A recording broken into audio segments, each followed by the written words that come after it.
but it's a way for us to come together, right? It's basically right now we're a big WhatsApp group. We're probably about 200 strong across the nation, board levels to college students. We have every industry, every geography covered. We have some power people on here. You see Enrique, coach Dave, one of the premier Latino authors in the world, right? You got some really great. You got Jacobo over there, in the law enforcement and a leader there.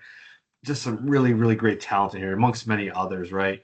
Um, as far as me, if you don't know about me, ex-corporate, I had a long career, senior leader, Fortune 100 companies. Havlo Dukas, I just launched Elite Changemakers, which is a nonprofit meant to develop the premier early career talent pipeline in the nation. That's a big claim, but I plan to deliver on that claim. But leadership is everything, right? And that's why having Luis here and having these elements of leadership and career acceleration and just really impact are so important. Emotional intelligence, right?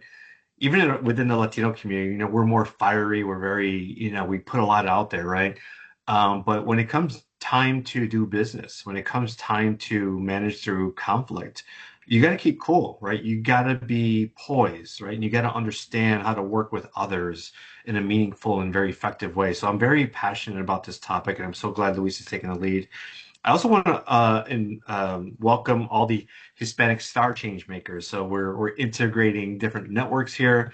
This is Carolina Romo's organization and Claudia Romo, their organization. If you want to get involved, ping us, right? Ping us on LinkedIn. I'll put my stuff in there. Connect with me, ping us. We'll get you included on these things. And everyone else who's joining, right, from across the nation, so and across the world. So with that, Luis, I'm going to hand it over to you, but I just want to welcome everybody and looking forward to a great chat. Thank you. Thank you so much, Ref. And I'll start by thanking you, Ref, for so many things, but very grateful. One is you're a great inspiration. I like that everything that you do in your life, you do it with, with intention, with high quality. I love, just the level and the quality of the work that you do and the inspiration that you're doing for, folks in the Latino community and beyond the Latino community. You've worked for many years in corporate, have been very successful, and then in your entrepreneurial, initiatives, you've also making a big impact out there. So I know a lot of people like myself are inspired with your work. So thanks for the invitation today to be here, talking to Los Duques and members of other groups that are here today. So I'm gonna do a little bit of an introduction. My name is Luis Moreno. I teach at the University of Minnesota as an adjunct professor. And I've been, working with emotional intelligence and human-centered leadership for about a decade. And, I train professionals and executives. It is a passion that I have. I can speak about that for hours, but this is not about me speaking. We're going to do this. So there are a lot of experts, in the room here. We have actually a lot of experts in leadership that are coaches and that, do leadership development practices. So this will not be a lecture of me telling you things, but this will rather be a facilitated discussion. The way we're going to go about this is I'm going to share just a few thoughts, a very high level, notes on emotions and emotional intelligence, just to kind of give us some starting points, and then we're going to do breakout rooms. The idea is that today we have about, let's see, we have around 33 people here with us today. Some will be in and out. Some of you have mentioned that you need to cut earlier, but so between 25 and 30 folks will be with us. And so we'll have groups of 3 or 4. And the idea here, hopefully multiple times. So the idea here is that by the end of the call, you will have met somebody that you didn't know at the beginning of the call. And hopefully if you follow up and now you have a new friend, a new contact that may lead to business opportunities, right? Or this continuous learning. This is an open forum. I am recording, so just so that you know, I'm recording multiple folks that have conflicts. Beg that if I would record the call, so be notified that we are recording this call and we'll make it available. So all of you on the call will have a copy of this recording, and I will make it available to the rest of the members of Los Duques and Hispanic Star, which are the organizations that are mainly involved in today's session, right? So before I get started, any thoughts, any questions, any reactions, anything that anyone wants to put out, anything on your chest, on your heart, or on your mind that you'd like to put out there before we get started? All right, just checking in. Okay, so I'm going to go ahead and, like I said earlier, I'm going to share a few slides here just to get us, give us some food for thought. And then we're going to, at any point, so during this session, you can talk at any time, right? So you don't need permission. You don't need to choose. I mean, if you want to raise your hand either digitally or, in your own. When I am sharing my slides, I cannot see you. I do not see your video. So if I am sharing a slide, please raise your hand. And if I keep talking, then somebody bring up to me the fact that somebody's raising their hand. So, because the idea is that as I speak, that all of you can intervene. If you have a thought, if you have an experience, if you have an anecdote, if you disagree, if there is something that is burning there in your chest, don't hold back. Put it out there. We are here to talk and exchange ideas, okay? So with that, so let me go ahead and share. I'm going to share this deck. Some of you in the call, I recognize you have been in some of my classes, so this material you've seen before, but it doesn't matter. It's a refreshment, and then obviously this is more about the discussions that we're going to be having, right? So I want to share, so I want to focus our discussions today about how we can leverage emotional intelligence. So we're going to talk about emotions, emotional intelligence, and all that in the context of how we can build and foster more human-centered leadership. So how can we have workplaces that are more human? And so we'll talk about what does that mean? How does it manifest? What are examples of that? What can we do as leaders to have organizations that have a more human-centered leadership? Okay. So during our session today, we're going to go through the traffic light method, and that is that a lot of the things that we're going to talk about today, you'll be like, that, of course, that's super basic, 101, especially we have many experts in the room. So a lot of it will be, super basic at 101, but we will be sharing some things. I'll share some thoughts, some data, and other members, other participants will share something and that may take you into what we call the yellow zone. And that's when you go like, wait a second, that's kind of interesting. I've never heard that before, but I guess that's okay. That makes sense. We can buy that. I'm okay with that. And then at some point, I may share something or somebody else in the call may share something that your mind will go into what we call the red zone. And that is when you're going to go like, what? What? No, I don't. I disagree. That's not. I am absolutely against that. I don't accept that. I don't. Don't talk to me about that. And then that's when I want you to get excited because what that means is that there is something out there. There is a truth. Many times it could be something data that I have from research and that you don't see it, right? It's like you can't believe it. And when you are a leader, one of the worst things that can happen to a leader is that there is a reality out there. There is a truth out there that other people can see, but you cannot see, right? So it's the leadership blind spot. Other people can see things that you cannot see. So when that happens, if something is shared today that you're like, oh my gosh, like, no, absolutely not, then raise your hand, bring it up, be brave and say, nope, I don't believe that. And we'll just engage All and right, we'll this share jam is to be thoughts a and microphone. everybody has the microphone open there. Okay. All right. So let's get started. I wanted to talk a little bit about emotions only because we're going to be talking a lot about emotions today, right? So many years ago, the thought about an emotion was like, hey, emotions is something that you feel at home, right? It's part of your personal life. It's not part of your professional life. So emotions is something that you feel after work, right? After 5 p.m., from 5 p.m. to 9 a.m., you feel this thing called emotion, right? So during work hours from 9 to 5, you can go ahead and disconnect and not feel emotion because while you're working, there is no place for emotions in the workplace. And our grandparents and parents, some of us, me, I'm from the 1900s, so I'm very old. So when I started working, this was the way that it was. It's like emotions is not something that you feel in the workplace. You leave that to your home. But more and more research and conversations is this idea of no, emotions are part of us. Emotions is something that we feel that we don't have a clock or a schedule for emotions. We can feel emotions at any time of day. And the newer generations are thinking differently about emotions. So our grandparents and parents and I, when I was younger in my career, the idea was I'm feeling an emotion, but I am on work time. So there is no time during work time, or there is no place in the workplace to feel an emotion. So I'm going to have to wait until it is 5 p.m. to be able to feel my emotion, or I need to wait for the weekend after Friday, or I need to wait for when I am on vacation to feel my emotion, or I'm going to need to wait until I am 65 to retire. So when I retire, I can finally feel my emotion, right? But today, the newer generations is like, nope, an emotion is something that I feel anytime, any day, at any moment, in any place. And I feel my emotions in the workplace, and I want to feel them, and I want to work in a workplace where I can feel my emotions. So when that is the case, we need to then develop new skills as leaders, because now we need to lead people and work with people that want to feel their emotions at any time. So we need to understand what is an emotion and how do we work with emotions, right? So emotion from the American Psychological Association is these are conscious mental reactions that start they're subjectively experienced, so all of us experience it differently, right?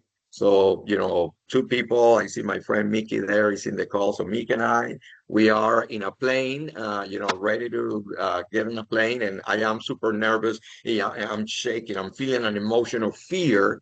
And Mickey is sitting next to me on the plane, and she's like, "What's going on, Luis?" It's like, "Why are you nervous?" My friend is like, "Oh my gosh, I'm so nervous because we're in a plane. What if the plane crashes?" Or, "Oh, Luis, oh my God, like please, like I travel all the time. Like I am always flying. I take two flights a week. I always go to Chicago, I go to New York and Miami and LA. And there's no reason to be nervous. Like I'm never nervous. In fact, if you look at the statistics, you're more likely to be killed in a car accident than you are crashing in a plane, right? But in this case, we are both in front of the same situation. We're both on the plane, and something that is making me very nervous means nothing to the person sitting next to me. And one of the things that happens with emotions is that we want to project and we want other people to feel the same emotions that we feel. So that if we don't feel an emotion for something, in this example, Mickey is totally okay with being in this plane. She's not nervous. In her mind, she thinks that I should not be nervous either. So in her mind, she can't understand why, if she's not nervous, how come can I be nervous, right? So one of the things about emotions is understanding that emotions are subjectively experienced, and something that makes you not nervous can make somebody very nervous. So something that makes you happy may not make somebody else happy. Something that makes you sad may not make somebody sad. And something that makes you happy makes somebody sad, okay? Because they're subjectively experienced and they're directed towards an object, something, a person, a place, and they are accompanied by a physiological and behavioral change in the body. So the emotions are felt up on the control tower in your head, in your mind, but they manifest in our body. So when you are nervous, your body may shake. You may feel cold, or right, you feel tense. Is because the emotions that are in your mind are sending signals to your body, so your body then is experiencing and is manifesting physically something that started with a thought in your mind. Okay. Now, there's something very fascinating is that we all are wired differently for emotions, so that, some of us are tall, some of us are short, some of us, our skin is darker or lighter, our eyes are of different colors. In the same way, when we are born and when we are raised, and the way that we were raised, and the cultures that we've been part of, and the religions that we practice, and the gender that we are, and all of that combined produces something very fascinating, is that there is a spectrum of how we feel emotions. So it's called the emotional sensitivity, is how sensitive we are to things, how do we feel things and emotions. And it can be low, medium, or high, right? So maybe, somebody at work says, "Oh, wow, Luis, yeah, you were not prepared for that presentation," for example. And oh my gosh, like that ruins the rest of the week. I'm gonna be worried. I'm gonna be, super nervous. I'm anxious. It's a disaster only because somebody said a comment to me because I have a high level of emotional sensitivity. Whereas somebody else, you can say anything to them. You can use obscenity and say anything you want, and those people have a low emotional sensitivity, which means that they really don't feel the things. Things don't make them, don't affect them in a way, right? I mean, it's like if you get pulled over, if you're driving and you get pulled over, some people just by seeing the lights, you're driving and you look in your mirror and you see the lights behind you, and that can ruin somebody. Somebody can be nervous and everything because they have a high level of sensitivity. They're nervous. They feel fear. Whereas you have some other people, it's like, yeah, the police officer stops you, pulls you over, talks to you, you are detained, they take it, and you're still like completely calm and cool, and you're not nervous, and right, like they throw you in jail, and you're like, what time is it? You don't really, nothing really makes you nervous, or feel anything. And then the other version, or the other spectrum or vector, is called emotional expression. So some people, and there is a cultural layer to it, there is a generational layer to it, there is a gender layer to it. But generally speaking, people from some culture, for example, Refugio was talking about how there are many Latinos, or, Los Duques is focused on the Latino community, and me being Latino as well, we are familiar with the fact that in our Latino community, there is a high level of emotional expression. So people say, "Oh, amigo, ¿cómo está?" People are smiling and laughing, and they hug you and they kiss you, and they're like always super like high up. And then you have other cultures, for example, in Japan, the culture says that you need to be stoic. So this moving your hands and laughing and doing all that is actually perceived as, well, are you lower education? You didn't go to college, or, right? It's like you didn't go to school, because when you go to school and college and all that, all the training is that you show maturity, wisdom, and respect and all that by being stoic, right? So you're not supposed to be showing your expression. So this is important because this is a global world, right? And we're working with people from different parts of the world. In Europe, for example, Northern Europe, in Western Europe, like, Germany has a lower emotional expression, whereas Southern Europe, like Spain, Portugal, Spain, France, Portugal, are countries that have a higher level of emotional expression. So then, you see a Spanish, oh yeah, and then you see a German, they're more stoic. And, we have to be very mindful about that, because that may send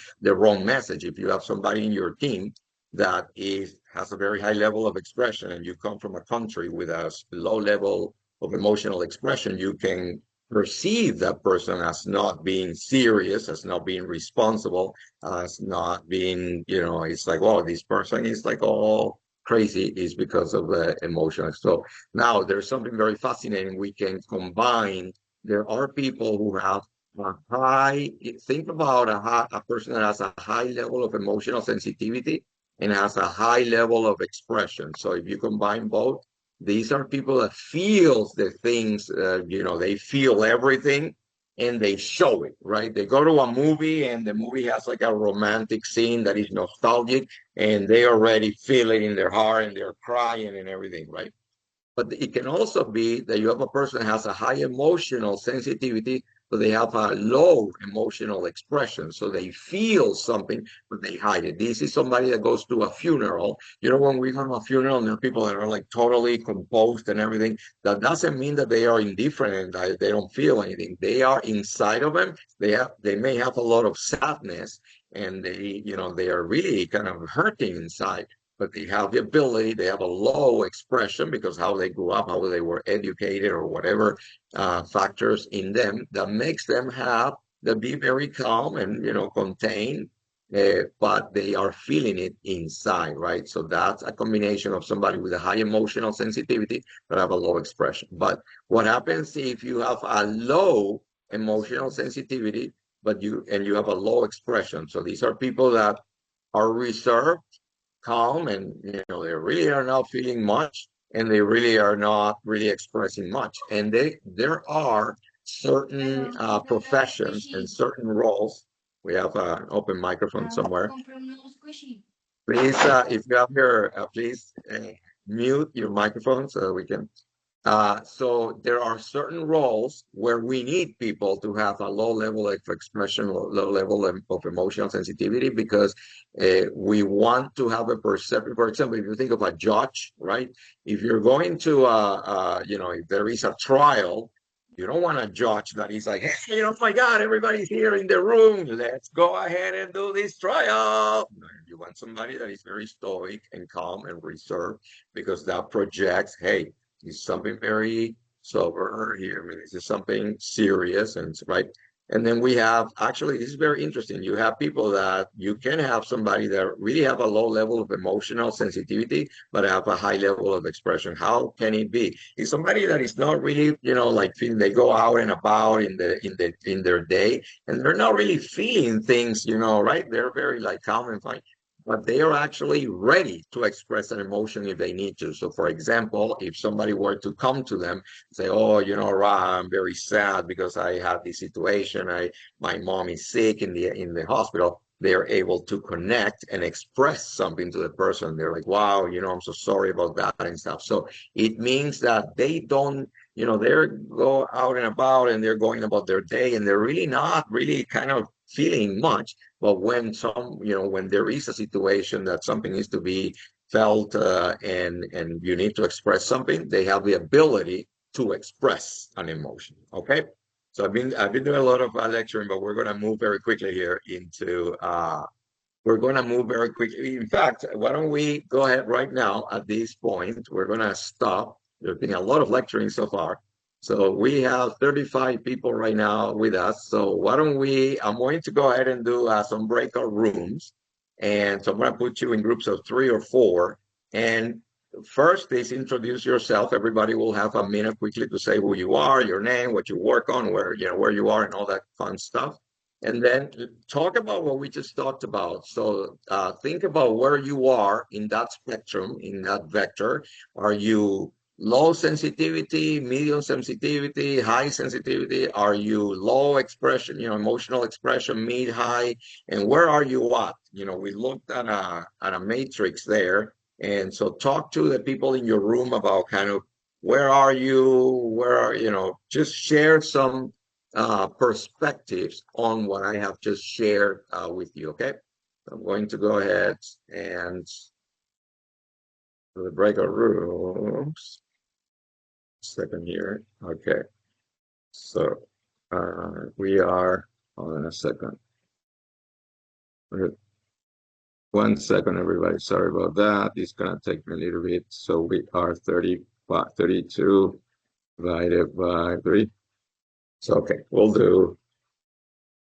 Let's do 12 rooms. Okay, so you are about to be sent into a room, introduce yourself to the people there, and then talk about. So I'll give you like 10 minutes. And then talk about emotional sensitivity, emotional expression. What do you think? Yes, no, agree, disagree, like it, don't like it.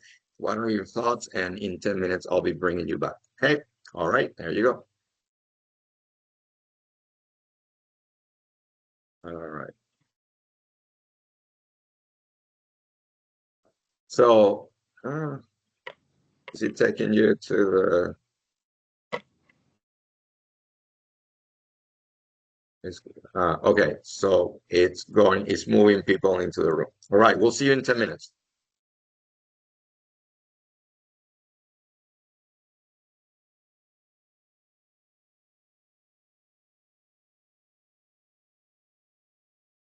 Is it assigning you? So Eric, Lorna, Rudy, is it sending you to a room or not? Does it give you the option of you choosing your own room? Not at No, this I haven't time. gotten anything yet. No? No. You were the only folks that, so let's see. Well, let's see how we do this. I don't understand why some of you are not in rooms. Unless this is the group of 10. Oh, maybe this is our group. Exactly. This is our room. So this is our room, but I'm gonna take Big one. now a listener role. So you guys go for it. So I'm a fly on the wall. Hello, everyone. Can you hear me? Absolutely. Hey, Dave. Excellent. My name is Yes. Dave Gutierrez. I'm a historian, writer, and as far as emotional, I'm probably characterized as a high expression kind of guy. As I travel around the country, meeting all kinds of people, I interact with all kinds of different emotions when I'm presenting, people that I'm come in contact with. So that's pretty much me. But I'm a high energy person. It's always unique to the point where I have to remember that not everybody is high energy like me. So I have to tone it down a little bit.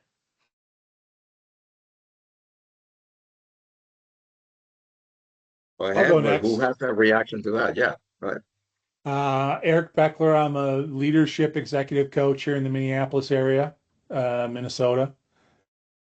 I was thinking this, I'm kind of a chameleon. With people that I'm comfortable with, then I'm generally pretty expressive and sensitive on things. But people that I don't know, I end up trying to tone things down to be able to go and read how others are and be able to kind of set the stage to have some decent communications because I feel I'm the one that needs to be able to go and meet the needs of the people that I'm talking with.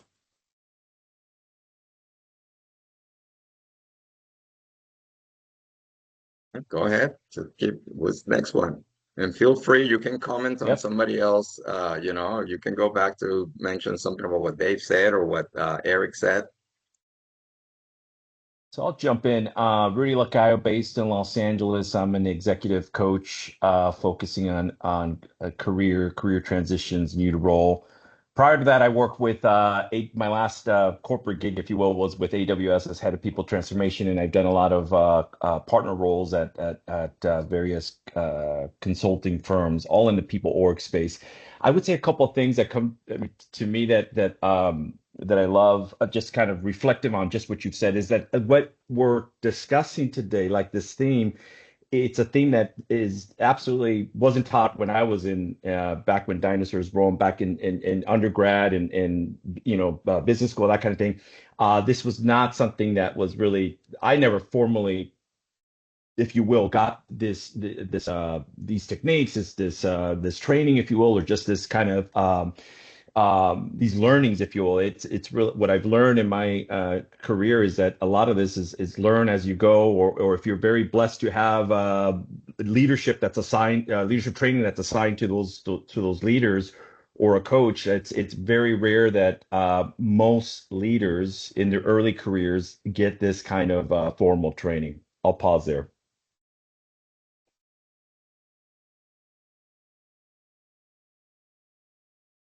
Hi, my name is Carlos. I think the topic is a pretty interesting topic, at least for me. Just recently, I've been retired from the Marine Corps 2 years now, and emotional intelligence is something that it gets embedded in us from making decisions at a high risk environments where emotions can be the factor between, in some cases, even living, like coming home and not coming home, or coming home in a different manner. So, I believe in human-centered uh, factors that they can influence intelligence, emotional intelligence, and keeping in mind that acknowledging, right, that the loop of emotional intelligence is all based in a human, right? It's a human being. How can we treat each other? And one thing that I learned through my years of experience in the military and in combat environment is that I never saw my enemy as a thing. I always acknowledge the factor there was another human being with a set of emotions that was trying to oppose their will against my will. And once you can come in peace with that type of equation, life becomes a little bit easier. when you start learning about emotional intelligence and how human center connects to ethical principles in the human factor sector. So, that's my experience. Thank you for sharing, Carlos, and thank you for your service, my guy. Thanks for your service, Carl. Yeah, Naldo, here I'm in the Bay Area. I'm a commercial learning manager. I'm in a sales training for Intuitive, robotic surgical company. I put in the chat there.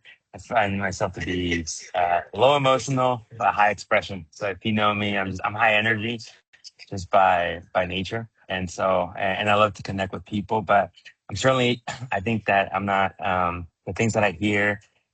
Not that I don't. I think I connect that to not be so surprised as much, but I bring out just my natural high expression, and so I think my wife I find to be more of the high emotional. You know, when I say things, she just reacts to them in a very emotional manner. She's very caring, and I tend to be sort of a little bit more on the opposite side of that. And yeah, I just wanted to share a little bit of my.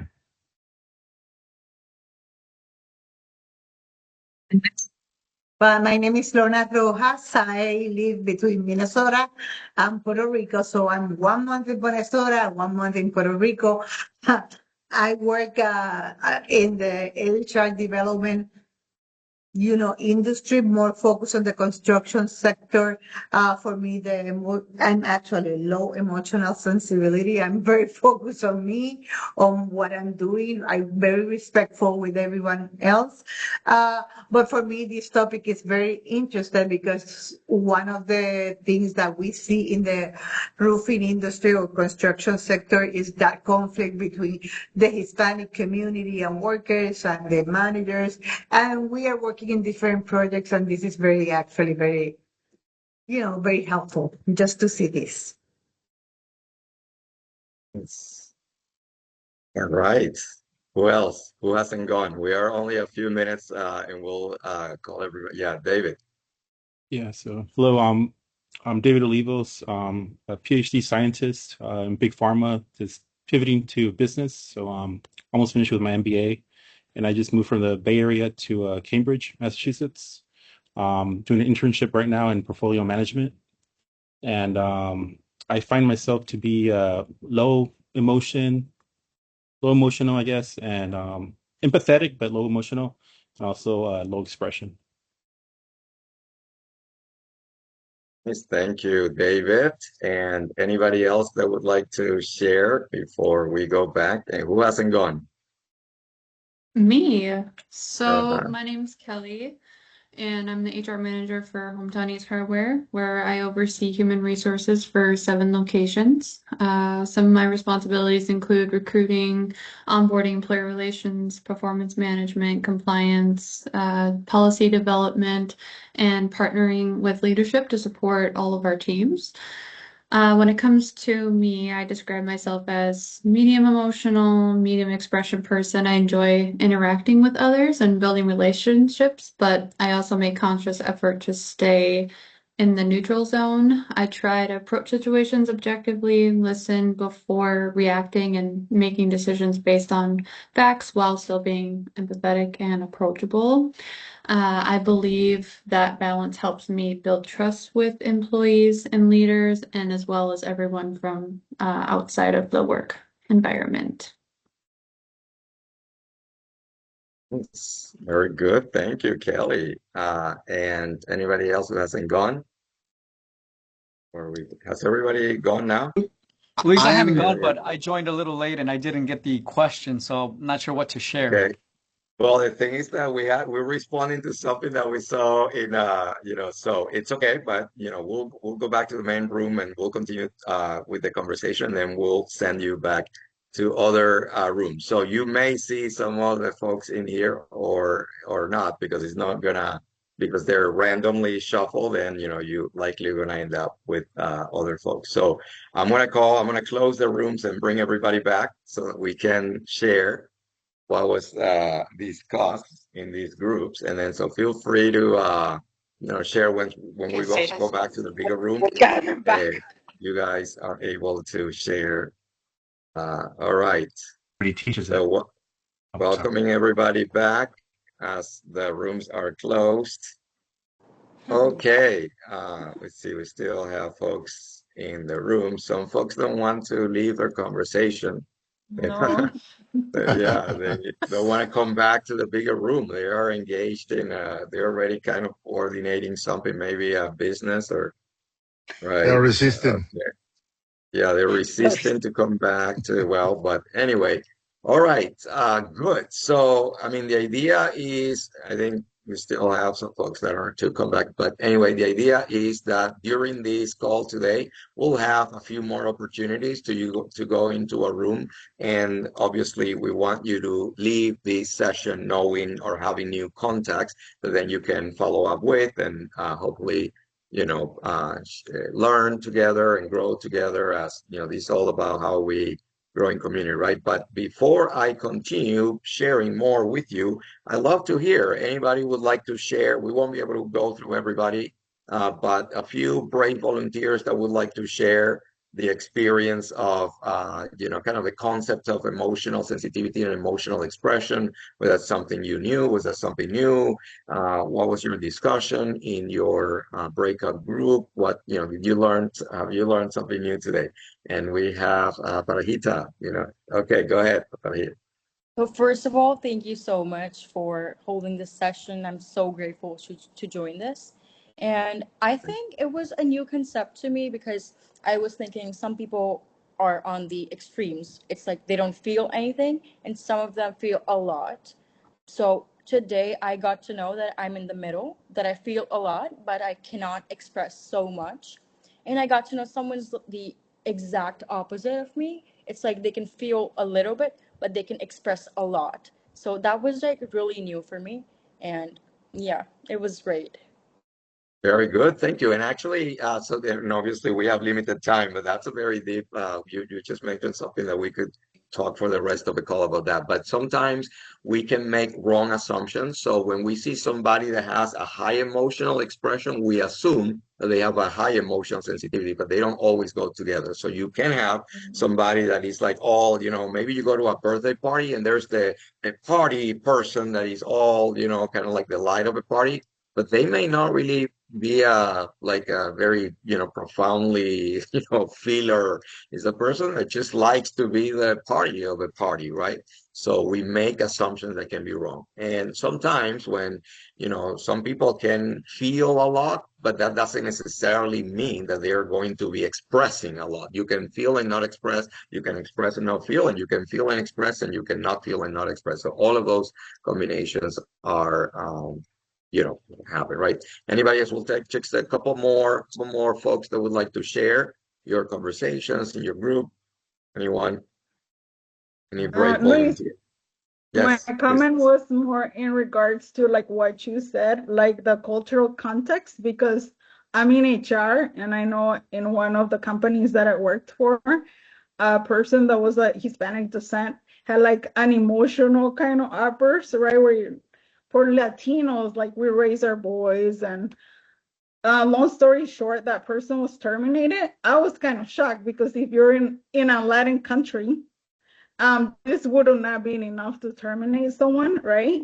And so I love it that you can continue to bring this up too, because I think people don't think of things that way, right? But they're looking at you through their lens. And then I was like, wow, there was like no second chance. It was like immediate, right? And then like we're not Yeah, thinking, we're just seeing through our own lens that is like that's, super narrow. And so continue to advocate to look through these, through different lenses, especially the exactly. cultural ones. So think about, folks, many of you or some of you work for global companies. So let's suppose, if someone that was, if you're a Japanese, you're in Japan and you're doing really well in your job and say, wow, you're really killing it here. We're going to send you on an international, we're going to send you an international assignment. And they send you to Brazil or Colombia, Venezuela, Argentina. Those are countries with very high emotional expression, and you're coming from a country with a low emotional expression. So Japanese that was doing really well and was an amazing leader in Japan, when he's brought to Brazil or Venezuela or Colombia, people are like, wow, this guy or this woman is cold. They are transactional. They are I don't connect, I don't like this person. And the person is amazing.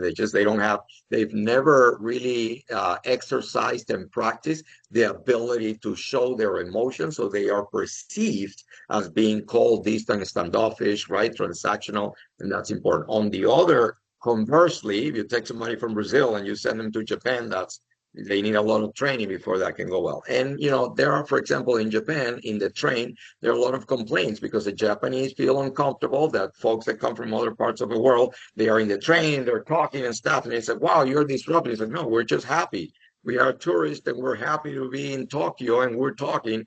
But for the Japanese, that's a problem because they want to be in the train. For a Japanese to be in a train is like for us to be in a library. We want complete silence. Okay. All right. So anybody else that would like to share something before we keep going? Any other volunteer? Something that I experienced with my daughter, even she's born and raised in Minnesota, so I'm Puerto Rican, but she's from Minnesota. So whenever she visits Puerto Rico with me, she's always mad. Like people come and give her hugs and kisses and not respecting her space or stuff like that. And I say, here everybody hugs, everybody kisses, everybody like whatever. And I say, no, I don't like. They don't respect my space. They are touching me and stuff like that, and they're just trying to be, friendly and stuff like that. But it's kind of hard sometimes. Exactly. And like per Valerie's point, you can get in trouble with HR, right? Because I mean, there you come from Brazil where you can touch people, you come here and now you cannot do that. And on that note, I see Armando has the hands up. Armando, you have had multiple international experiences, Brazil, including Yeah. Argentina. What are your thoughts on that? So I wanted to share with that Lorna shared that the first time that I moved into Brazil from Houston, I was 4 years living in Houston. And here is the personal space, right? The individual, and you kind of behave in that way. And I remember getting out of the airport with my son, right? And the taxi driver that the company sent to pick us up, when he saw us, he looked at my son and he said, "Hey, rapaz!" Take my son for the shoulders and put two kisses right in each side, right? And it was kind of shocking, right? Even when we were Latinos, we are Latinos, we kind of get used to that formality and that distance, right? And then you get back to Latin America to the emotional behavior, and it was just a joy, the episode. You know that so we once went to Venezuela for vacation. We were there for a few weeks, and then when we came, my sons were very little, and when my son came back and he went to school, so it's like we returned on a weekend, and then on Monday was like the start of a new, calendar year or school year. And my son runs to his teacher and hugs the teacher. The teacher was, oh, it's like in panic because here, there's no touch between students and teachers. Okay, very good. Well, thank you for sharing your experiences. Here, the conclusion is that you need to understand where you are at. So part of we're going to be talking now about self-awareness, and part of self-awareness and self-discovery, spending time to learn more about ourselves, is to try to understand, among all things, where are we in the spectrum of emotional sensitivity and emotional expression, because that's important for us to, as part of our self-discovery, to know how we are. And then you can actually develop the ability to try to place other people as you're working with other people. You want to get an idea for where your boss is at, your team members, where is everybody, the CEO of the company, the head of the organization, the leaders.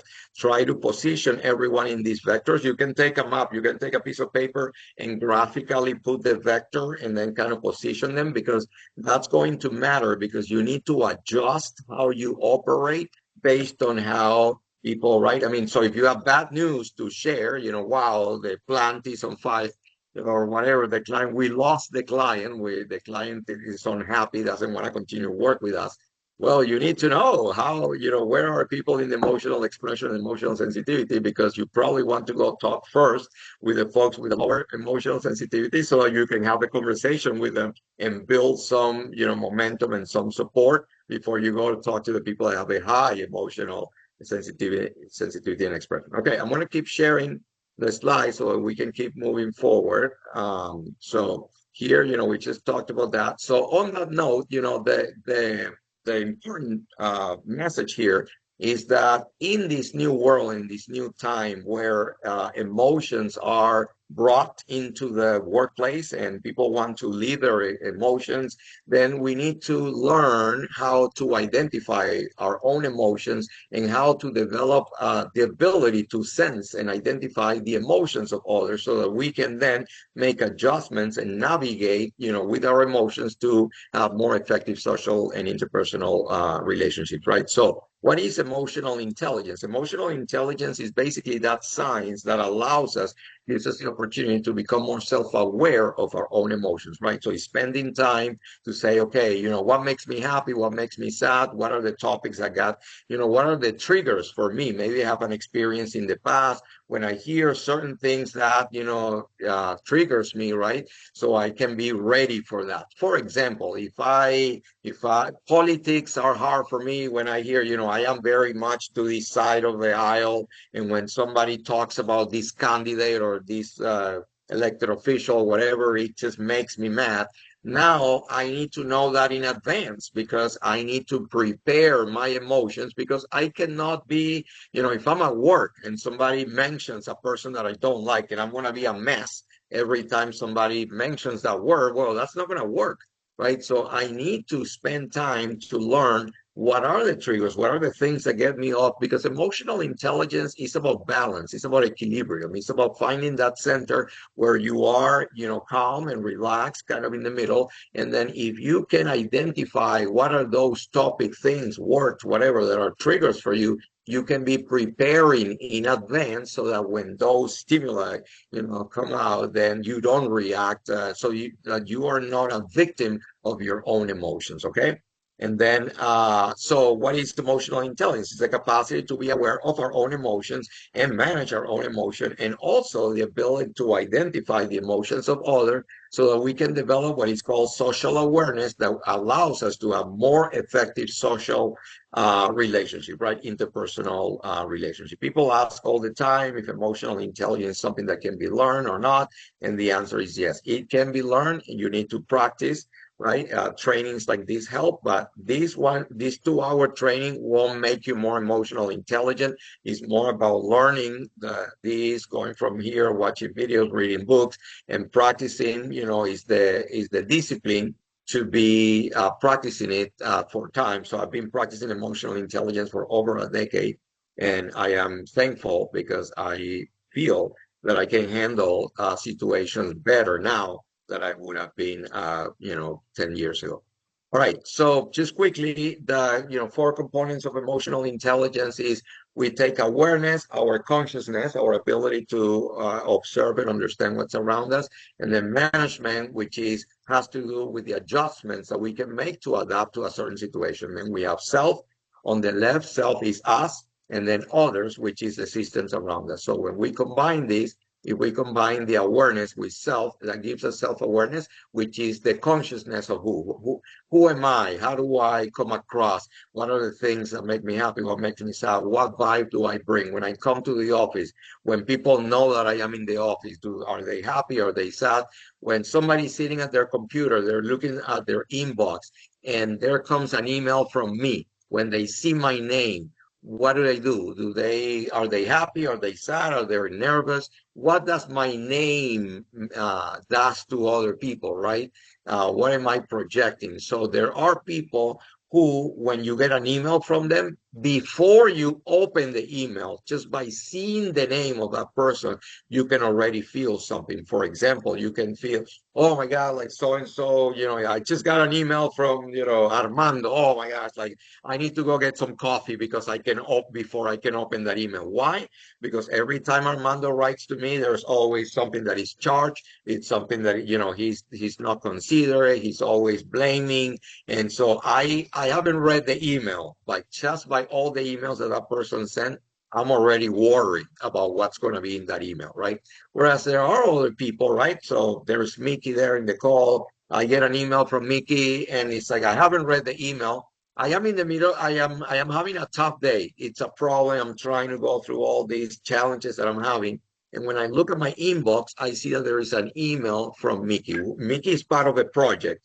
So I'm already feeling better. I haven't read the email, but I'm already feeling better to know that Mickey sent me an email, because historically, every time that Mickey is involved, she is compassionate, she's empathetic, she's supportive, she listened to my point, she's going to try to resolve. She's a person that is calm, reserved, right? So then that is self-awareness. Who are you and how do people experience you? Self-awareness, who you are, is not only who you think you are, but what other people think of you, how people see you, is also part of who you are. So part of self-awareness is going out and asking people and receiving feedback and believing in the feedback. If I tell you, so if I go to Lorna and I say, Lorna, you are coming across as, you're being, what do you say, arrogant. So, hey, Lorna, you're being arrogant. Who? Me? Arrogant? Oh my gosh, like never. I've never been arrogant. It's like if there is one person in the world that is the least arrogant, that will be me. I am the number one least arrogant person in the world. I would never be, right? And it's like, you don't see, you don't hear other people, it's like, well, Lorna, I want to tell you that the feedback is people are saying that you don't listen to others, that you don't, people tell you, try to give you feedback and you don't accept it. Who, me? I don't accept the feedback? Absolutely not. I'm not going to, no, I don't take that, because nobody can say that I don't take feedback, because I always take feedback. So I'm not going to accept that. I'm not going to accept that you tell me that I don't take feedback, because I always take feedback. In fact, I get happy when people give me feedback. I am super happy with the feedback. So absolutely not. I'm not going to accept somebody telling me that I don't take feedback, right? So that's like when we're not aware of ourselves, we don't understand how we're coming across, how people are experiencing us, and that's super key in leadership. Then self-management is, once I have received feedback and I reflect about me and how I am and how I'm conducting myself, and I'm going to make adjustments so that I can manage myself. I can be my own boss, so that I can control my behavior and my conduct, so that I can be more effective. And that includes how I manage my emotions. If people are telling me that I am being, if I have a high level of emotional expression and people are telling me, hey, Luis, I know you come from Venezuela, but we are in Japan here, so I need you to control your emotions here. Then self-management will give me the opportunity to control my own behavior, my own conduct, and be my own boss and decide how I want to come across to others, right? And then down in others, when we combine others, also called social, with awareness, that is called social awareness. Am I conscious about what's around me? Where am I? If I'm in Chicago, what is the culture in Chicago? I am in Miami, I'm in Houston. How do people do things in Houston? I am in this organization. I am working at Coca-Cola. How do people conduct themselves in Coca-Cola, right? What is the culture in Coca-Cola? How do stuff get done? How do people communicate? Are people direct? People say something, do people sure things up, right? Is knowing that. And then social management is your ability to learn through social awareness the environments where you are and making the adjustments that are necessary to be able to be more effective in that environment. For example, if I'm going to work in Coca-Cola, I need to spend some time to develop my social or system awareness of Coca-Cola, to know how Coca-Cola is, how stuff get done, how people communicate. And then social management is my ability to make adjustments to how I conduct myself to be successful in that environment, right? So the four components of emotional intelligence are self-awareness, self-management, system awareness, and system management. And we want to manage them all to be more effective, okay? Today, I want to work with you. We have, limited time. We covered the first hour, so we're going to do the second hour, and I'm going to make sure that we have time to go again in groups and meet other people and talk to people. So I'm going to focus today on empathy and compassion, because that's something that is growing. A lot of organizations are wanting their leaders to be more empathetic and more compassionate. And that comes from the idea that organization needs strong financial results. Absolutely. Companies are businesses, commercial entities, and the purpose of an organization is to provide, financial results and benefits. Absolutely. But the companies want it to be done with humanity, with dignity, with respect, with empathy, with compassion. So as leaders, yeah, how do we grow companies? But we do it while working with people, while respecting people, by having people have positive experiences that when they work with you or for you, they have a good experience and they can stay working with you and they want to make a career in your team and in your company. So I want to, before we talk a little bit about empathy and compassion, I wanted to share with you one of the self-awareness exercises that I use in my executive coaching is that one of the challenges we have with executives is that there is a crisis of self-awareness, which means that the leaders think that they know themselves, but they don't always do. Because, for example, I talk with leaders all the time and I ask them, hey, how are things going? They're, oh, things are amazing. I'm killing it. 10% growth. We have 5% increase in this and this and that. And I'm amazing. Things are going super well. And then I do a survey of their team and I ask the people that work for that leader the same question, how things are going. And when I get the answers, they don't match so the leader thinks that things are amazing, but the people in the team don't think that things are amazing. So there is a disconnect, and that happens because there is a self-awareness problem. There is a lack of self-awareness. The person is seeing themselves by their own, so they're looking at themselves in the mirror and saying, wow, look at this, I'm so good looking. So if you think that who you are is only who you think you are, then you're going to think that you are amazing because we are all very self-confident. Successful leaders are self-confident, but being self-confident can be a double-edged sword because if you are too self-confident, you can think so highly of you that high perception that you have of you may not match the perception that the other people have of you. So one of the exercises that I do in my executive coaching is I ask my coaches or people that I mentor to complete this sentence. I consider myself a good person, but I know that sometimes and this is done to force the leader to take a moment to reflect. And this is not about saying, oh, I think I consider myself a good person, but I know that sometimes I am a perfectionist. That's not self-awareness. That, saying that you're a perfectionist, being self-aware is saying, wow, I know that sometimes I can come across very abrupt. Sometimes I know that people perceive me as being arrogant and I'm working on that. Hey, I know that sometimes I can be I can be triggered very quickly and I explode on people and stuff. That is being self-aware.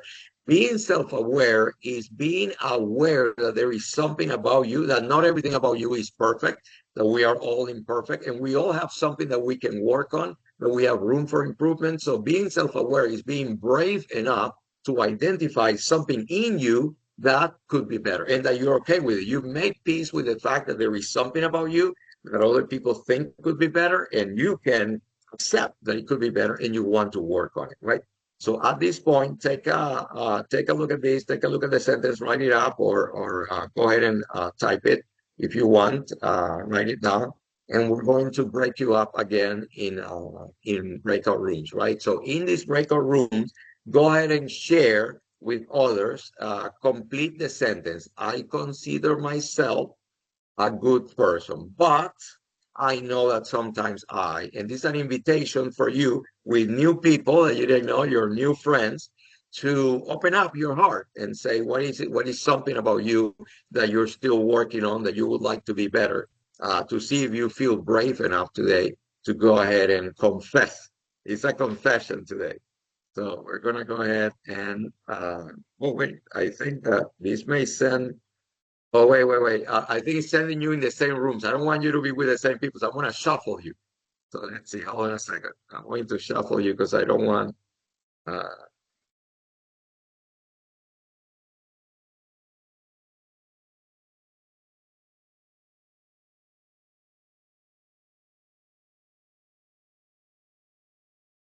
Hold on.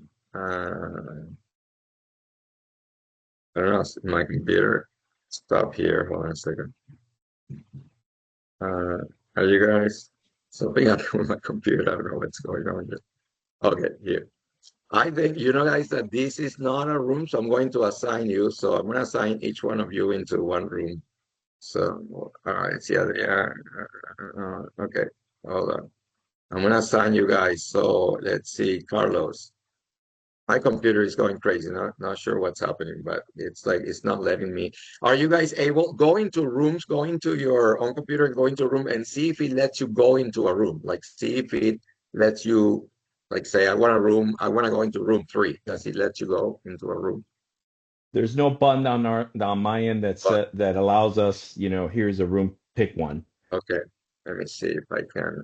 So start with you, Dave, because my computer is acting super weird. Wait, All hold good. on. Murphy's Law. Yeah, Murphy's Law, exactly. So let's see. They it's Gutierrez, right? So Gutierrez. It's weird because Dave, you don't show up on the list. Oh, you know what's happening? It's not letting you guys be assigned to a room. So All this is good. not a room, but we're gonna make it a room because for some reason Teams is not letting you not letting me put you guys in rooms. So this is a room. Go ahead and treat Okay. this as a room. Go ahead. So you guys complete the sentence. I know I'm a very good person. I'm a very good person, but I know that sometimes I. Go ahead. I can go. So I consider myself a good person, but I know that sometimes I can be unsensible and not compassionate. Uh, and I said that because, right, like I always said, your first combat experience will change you, at least for veterans, right? And then the further you go, the more often you go, um, there is a part of you that is always staying in that place. So for me, my wife used to tell me, you are not sensible. You here physically, but emotionally you are not here. It's very Uh, profound. and then the compassion part, if based on my experiences, when I used to see a colleague or somebody who hasn't had the same experiences, and for the lack of terms, I see them drowning in a glass of water, I'm like, brother, Okay. pack up and go. Or Okay. um, in 2004, uh, in Fallujah, right, was one of the worst scenarios, 2004 and 2010 for me. And I was, every time something will happen, I will shake people up. Hey, we got to go. You can cry tomorrow. You can so it is hard. So yes, I do consider myself a good person. I heard it from people, uh, but I know in the past I was unsensible, and there was a big lack of compassion for sensitivity and other people's emotions. So This is very important what you are. I mean, thank you for your opening your heart. And it's hard for people even to, say something like that. So kudos to you, Carlos. I could stay with you and speak for hours because you mentioned many things that are important and we don't have the time. But one thing that I'll mention is, so I work with some leaders that are perceived as being indifferent because there is this notion of you're not present. It's like, and then you are a very sensitive person, you care about things and all that, but you could be like in your example, your mind is thinking about this thing that happened and your heart is somewhere else. So the folks that are with you physically perceive you as not being present, which can have consequences, right? So there are techniques and best practices to work with that. Obviously, we wouldn't be able to do it right now, but thank you for sharing. So who would like to go next? I see Katie. Were you the one that said you're from Canada? All right, Yeah. so then represent our brothers, our Canadian brothers and sisters here. Where Well, are that's you at there? heavy. You Oh want to boy. complete the The weight of complete a the nation. sentence? Okay, Yeah, so you're representing your entire nation here. Don't say thanks. anything negative about the U.S. because we're all here in the U.S. and you're the only Definitely one not. from All Canada. good. Just kidding. Go Okay, ahead. so I consider myself to be a good person, but I know that sometimes I I would say I doubt myself, or hedge, because the last group that I was speaking with, we talked a lot about women in leadership and the idea of self-doubt. And when I did my EQI 2.0, that was my lowest. Self-regard was the lowest score that I had. Everything else, great and extraordinarily high, but that one token. So for me, and in the field I work in, imposter syndrome, all of these things are so high amongst the folks that I work with in academia, because I work with postdocs and they're at the top level. But they're also in a time frame of their lives where everything is precarious. So I think even in myself and the folks I work with, I think, yes, that would be one huge thing I would work on. I love it. Very good. And is that so, how do you come with and this goes to you too, Carlos, so both of you, the first two that I've confessed, as you guys were learning that you had that, is that something that came from your own personal reflection?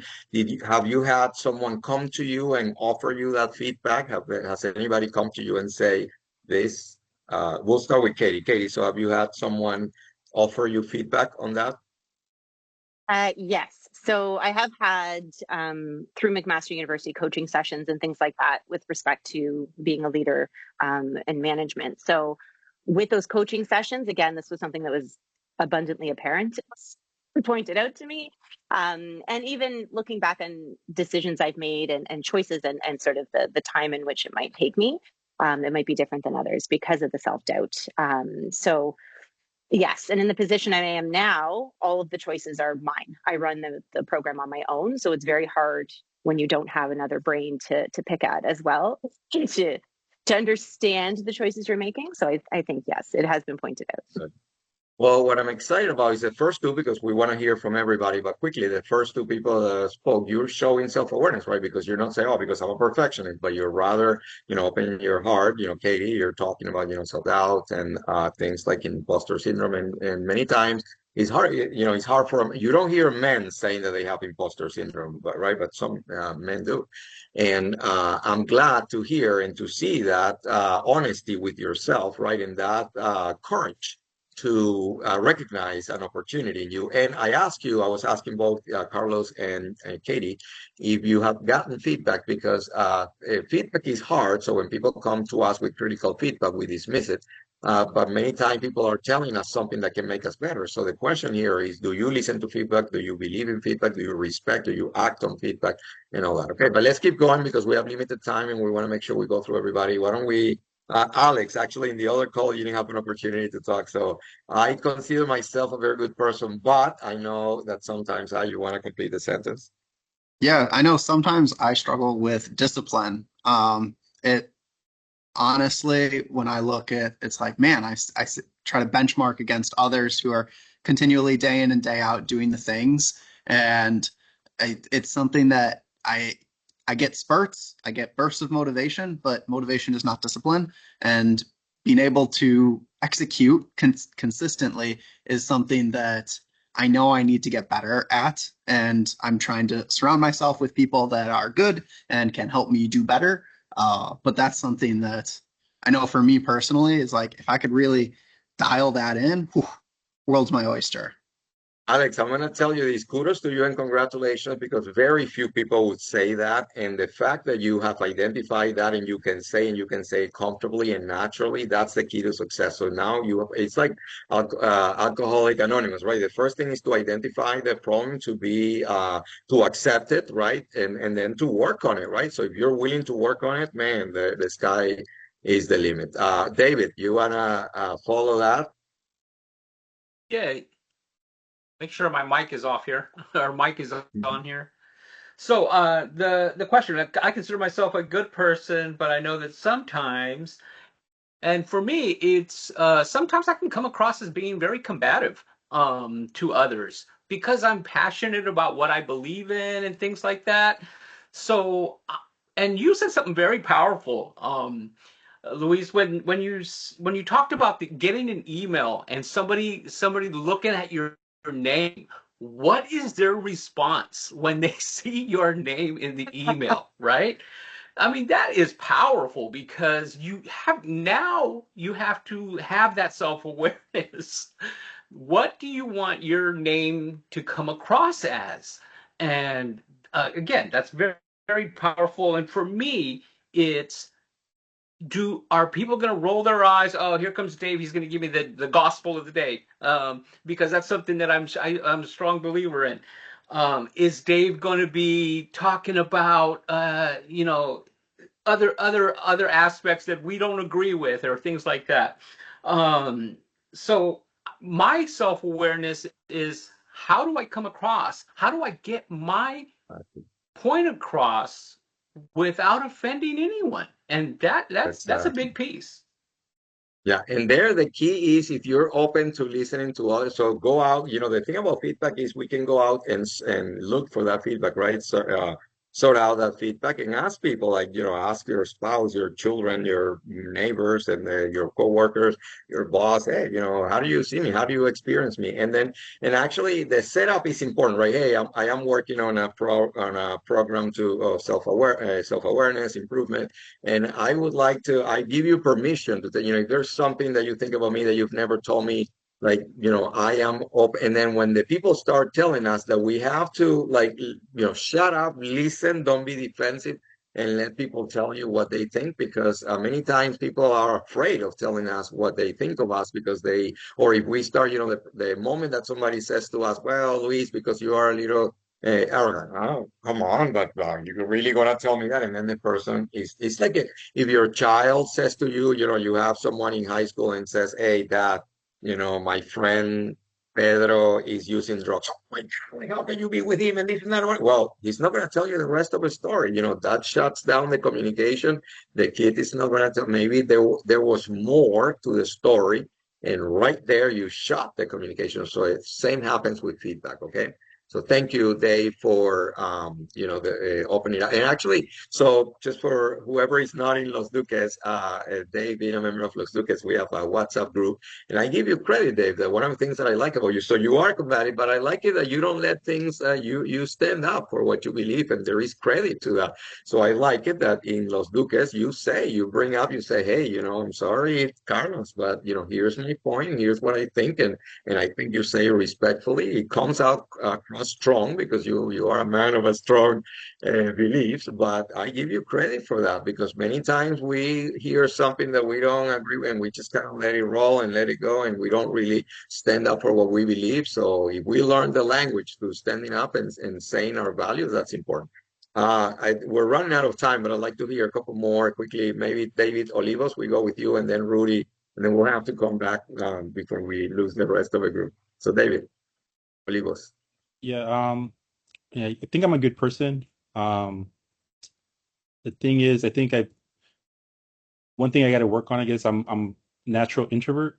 So a lot of the times it might come off as like arrogant in a sense or intimidating. I'm also 6'5", like 280 pounds. I played football in college. So The guy. I think I could be imposing, and then with my quiet nature, I think that can be misconstrued.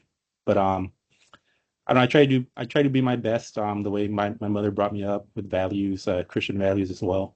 But I know there's always room for improvement.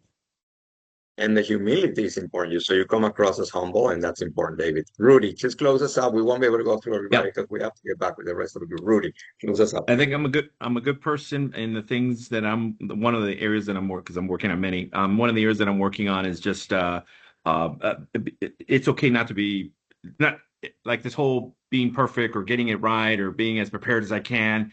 And in the work that I'm leaning into and coaching, I find that the almost like the less prepared, and when I don't overthink or over index in that what I believe that client is coming at me with, the calls go significantly better. So I'm That's learning it. that through, I've been learning that over time, but that get in that perfection box does kick in. And so I'm working on that muscle. I'm aware of it. It's working on Yeah. the strategies to put it aside so that I'm really there for that client. I'll pause there. I love it. I love it. That's kudos to you. That's the key to success, right? That's what helps us to get better. Right. I need to go back to close our rooms here so we can get back with our friends.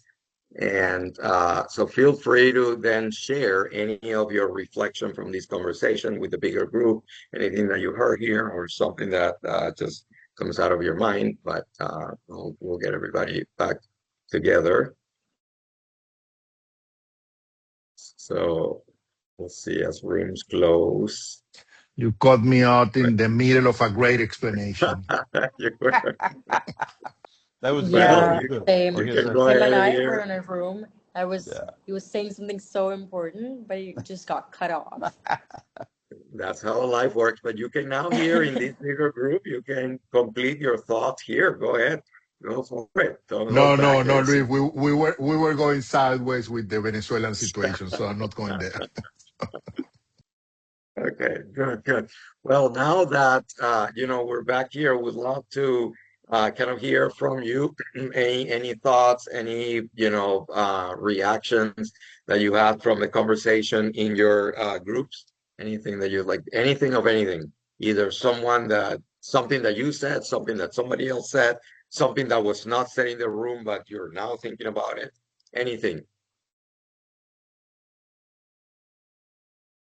Can I say my Oh, opinion on that oh, sentence? go ahead. No, go ahead. Ladies first. And Oh, tell and sorry. what's the right way to say your name? Is it Aparajita or how do you say It's it? yeah, I mean it's a Prajita, that's all. It's like from Indian origin, so you can either So say how it would as you say it? How would you say it? a Prajita. Oh, Aparajita. Okay, thank Yeah. you. I was saying it wrong. Aparajita. Okay, go ahead. No, no, no, it's all good. Go ahead. So I just wanted to say my opinion that I'm a good person, but I tend to expect a lot from others, and I tend to expect that they would obviously know how I feel about a situation. They would act more empathetic, but sometimes that's not the outcome. So I want to improve on that and just not think that the other person in front of me would know how I feel.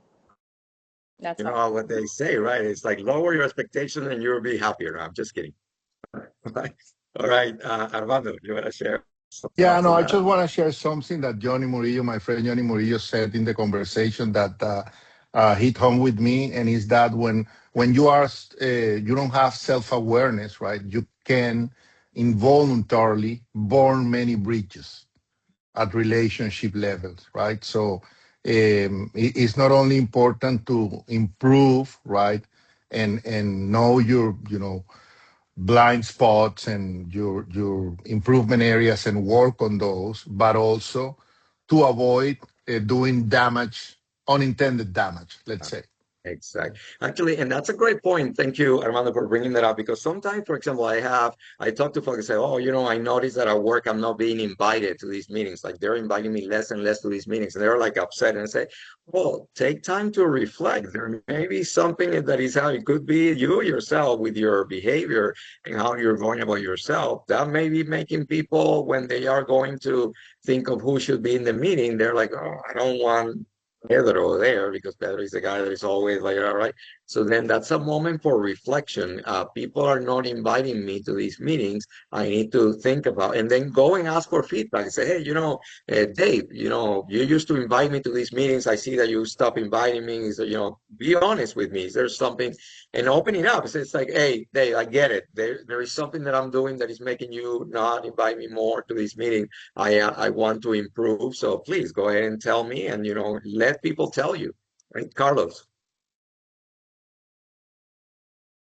Yes, I just want to say that the how you start the exercise, right? I think it's a recognition that you yourself, you are the foundation, right? And like any foundation, it gets built, it gets improved and everything. So that's when to the second part, right? Like so sometimes, and like I share with my group, right, that the being unsensible in the lack of compassion to others' emotions, I think it create that friction of perspectives.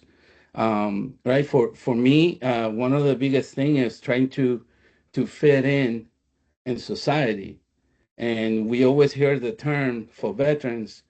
Oh, you transition to civilians, and I just cut that off, and I said, no, I'm not a civilian. I'm a veteran in a civilian society. Period.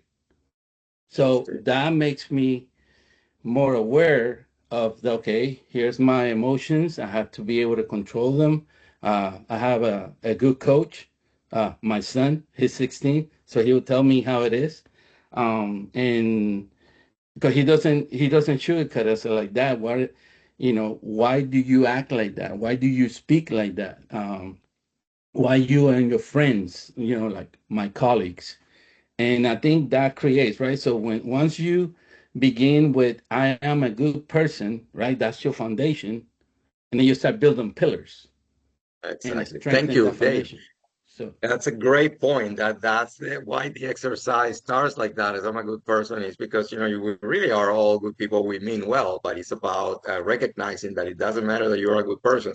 There is room to improve and we got to work on it. It starts with humility and having being humble enough to recognize that there are things that we have to work on. Okay, so we have about 30 minutes left here. I'm going to share just a few thoughts. So I want to share with you, I want to talk a little bit about empathy quickly. I'm going to go, because I know a lot of you know about this, so I'm going to go faster. But, folks think of, empathy is being somebody else's shoes, but this is the longest definition of empathy that you'll ever see in your life, is that empathy is the action of understanding, being aware of, being sensitive to, like we've been talking about, and vicariously experiencing the feeling, thoughts, and experiences of another, either in the past, in the present, in the future, without having those feeling, thoughts, and experiences being fully communicated to us in an objectively explicit manner. So even if somebody doesn't explain to us exactly what is happening, that we still have the antennas and the radar to understand that something is off, that somebody's feeling something, right? A more practical definition is to feel, think, and experience in union with another person or other people, even if that person or those people does not provide all of the details, and regardless of whether their situation reflects our own situation or not. For example, in relational skills, we also talk about like, okay, you can relate with contrasting. Every time somebody tells you something like, oh, I'm very hungry. Oh, no, I just ate. I just came from McDonald's. I had this big burger. So, oh, I am very afraid about the test that we're going to take. Oh, man, are you afraid of that? No, not such an easy test. It's like, oh, you know what? I'm broke, man. I don't have money. Oh, man, it's like, okay, thank you. I need to go, because it's like people can relate with you if you're contrasting everything that people tell you. You have to tell them the opposite. It's like you're not gonna. You have to find points of connection, sincere. But if your situation is the opposite, then don't be contrasting all the time. Just let it be. Let the other person talk. Okay, so just quickly here, the three kinds of empathy, or empathy is three main components. The emotional empathy, which is feeling and understanding what somebody else is feeling. The cognitive empathy, which is understanding what somebody else is thinking. And then empathetic concern. And this is important because the part of empathy, the component of empathy that is about compassion, is this empathetic concern, but it is possible to have only some of the three components of empathy. For example, you can have somebody have emotional empathy. I understand how somebody else feels, but I don't have the compassion to do anything about it. So I am out on the street. I see a homeless person. I see somebody that is suffering. I see an animal, a dog that is hurt, and I see it. I know what that animal or person is feeling, but I don't have empathetic concern to do anything about it. The same with cognitive empathy is I can have the ability, the cognitive empathy, to know how somebody else is thinking, but I may not have empathetic concern to want to do anything about it. So empathetic concern is what gives us the ability to really engage and intervene and do an action that will prevent or reduce the suffering that somebody else is thinking. So, right here, look at this. This is a test, an empathy test. Tell me, look at this sequence, at this graphic sequence, and tell me which of the three kinds of empathy is displayed in this four square sequence. We need volunteers.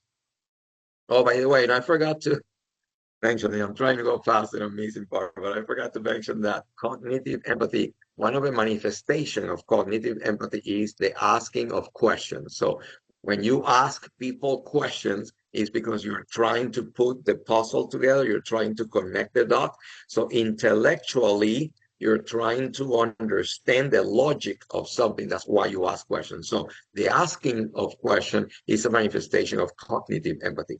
Okay, I'll Yeah, Go I ahead. think, like you said earlier, this is cognitive empathy because this person or whatever this is trying to understand why the person is not okay, or what's the reason behind them being sad. But I think this could also be the third kind of empathy, the one which when someone wants to help the other person. So I think it's a Empathetic mix of concern. both of them. So Prajita, that's great. So, there is in this graphic, there is a manifestation of cognitive empathy when the person is asking, and you want to talk about it because they're trying to put the puzzle together. What's happening here?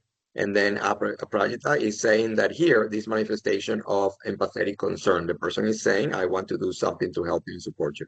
Does anybody sees anything else? Is that all, or is there more? Who sees anything else?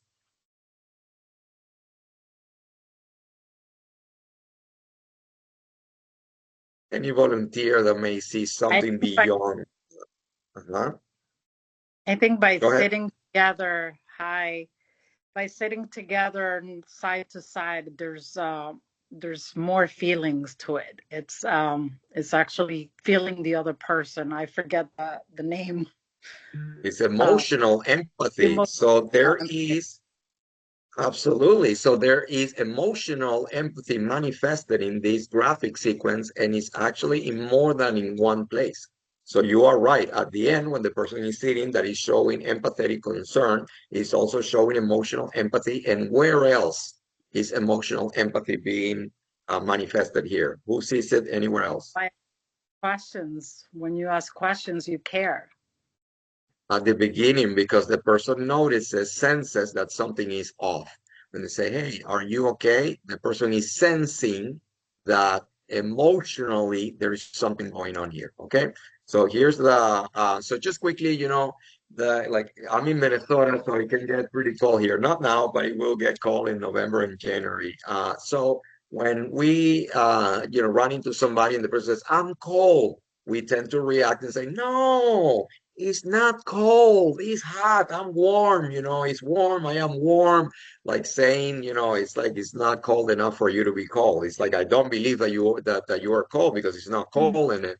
So when somebody says to you, a person says, I'm cold, it's like, no, it's not cold. No, no, I'm sorry. I didn't say that it was cold. I said that I am cold because I'm not talking about how it is. I'm talking about how I am. It may be warm, but I am cold.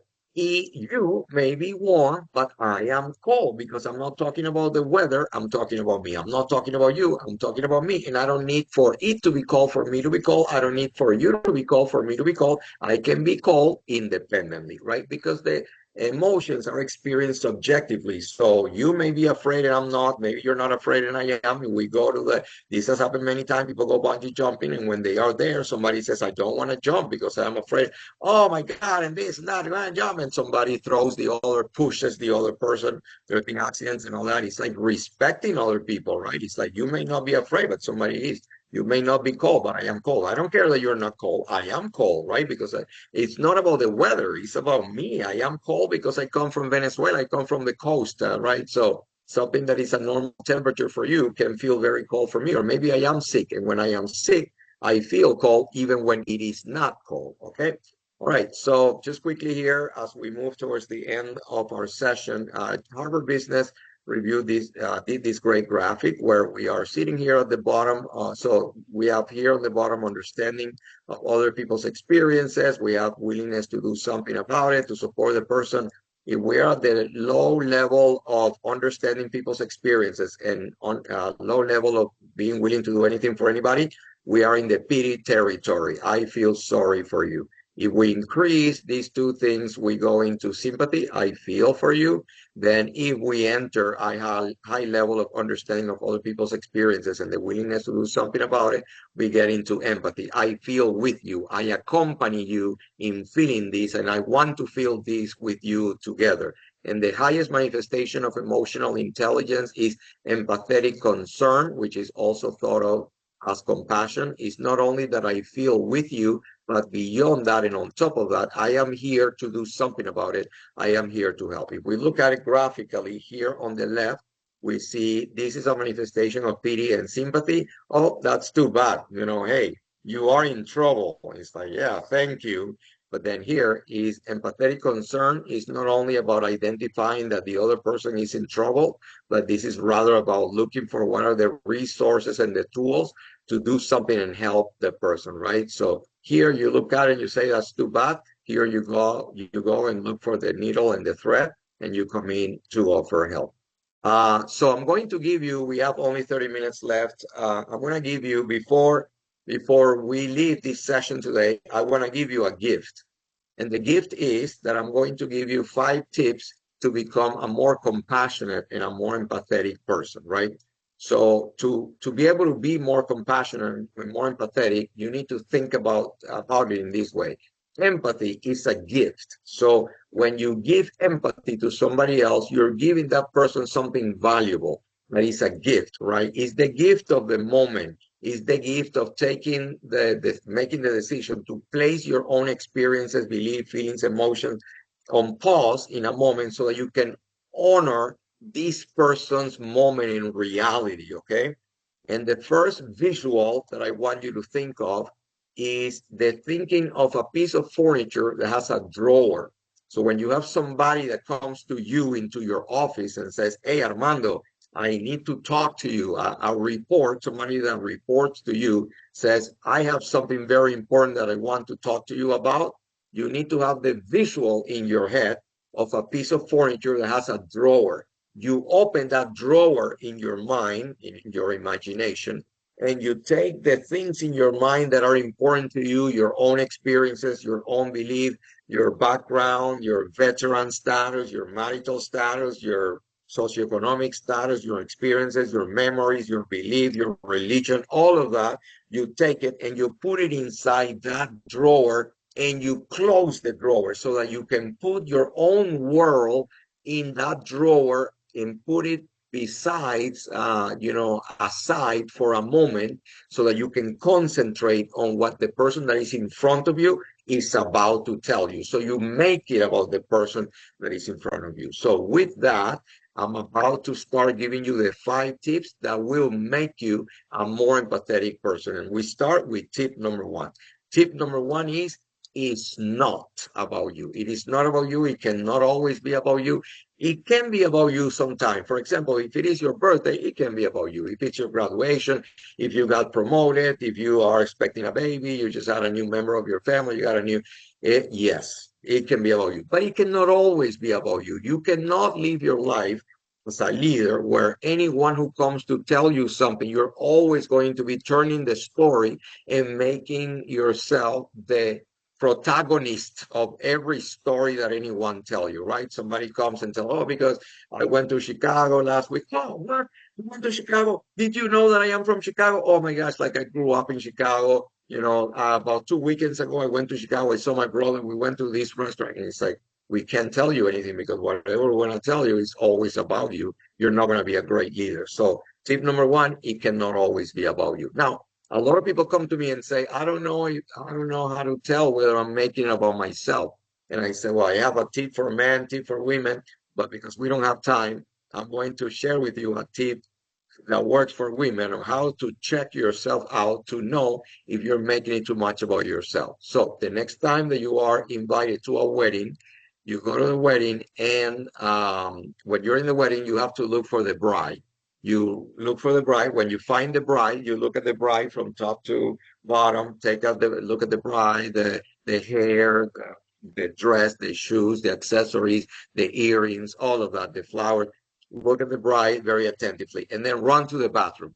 Go to the bathroom, to the restroom, and look at the mirror and look at yourself. Look at your own dress, your hair, your accessories, your earrings, your shoes, all of that. And ask yourself the following question. How do I compare with the bride? My dress, how do I look? Do I look more spectacular than the bride? If the answer is yes, it means you have not dominated it. It's not about you because the wedding is about the bride. So if you went to a wedding and you went out of your way to go so amazing that you outshine the bride, It means that you wanted to go to a wedding that was a moment to honor and celebrate and recognize somebody else, and you wanted to steal the moment, and you wanted to be the star, and you want to be the protagonist in somebody else's wedding, right? So it means you're making it too much about you. So you need to reduce that because it cannot always be about you. All right. Number two is timing and context are critical. So uh, our brain, through a process called fast brain, is making connections all the time. It's constantly making connections, making connections. So sometimes people come in and tell you, "Oh, you know what? I'm sorry that I'm late because I had to take my dad to the hospital." Oh, and why? Why your dad went to the hospital? Well, because fortunately, they told him that they diagnosed him with cancer. Oh my God, like cancer. What type of cancer? Well, it's like skin cancer. Oh, that was my neighbor. He had skin cancer too. They told him, and in 3 months, he died. Well, we're not bad people when we say that. It's that our brain is making that connection because that's what it's called a registry. Is that some expert call it a trigger. Is that when somebody said cancer, your brain found the connection, cancer with cancer, your neighbor had cancer, and then it comes out of your mouth that your neighbor had cancer and died. But great leaders don't, when they hear that connection, they don't throw it out there immediately. You need to have the wisdom to create there has to be what is it called? It has a technical name. When you are live on TV, you say something, but it's, what do you call it? That it doesn't say immediately. There is I can't remember the technical term, but anyway, a Perfect pause. time. Say something. No, it's like, in live, when you are in a live show on TV, there is a delay. Thank you. Delay. So you have to learn the skill to build the delay that when your brain makes a connection. So somebody told me that their dad was diagnosed with cancer, and my brain made the connection that my neighbor died of cancer. When my brain makes that connection, I'm going to build this delay in my head that allows me to think, okay, even though there is a connection here and my neighbor died of cancer, and this person was just diagnosed with cancer, I am wise enough to understand that this is a bad connection. So no connection is better than a bad connection. So you just say, "Oh wow, sorry to hear that. I hope your dad heals soon," and you don't bring up the whole neighbor died of cancer. Okay. All right. Next is that empathy is about embracing any and all feelings. Sometimes people think that empathy is about somebody sad and you are sad with the person, but empathy is not about being sad with other people. Empathy is about joining in and feeling whatever that person is feeling, and that can be sadness, but it also can be happiness, and it can be joy, and it can be excitement, and it can be, so it's all feelings, right? So it's like, imagine that you just ate and somebody says, "Wow, I'm so hungry, I want to stop by and go eat." And it's like, "No, sorry, I just ate. I'm not gonna go," and stuff. But empathy would be, "Oh wow, you're hungry. Well, I just ate, but I'll go with you.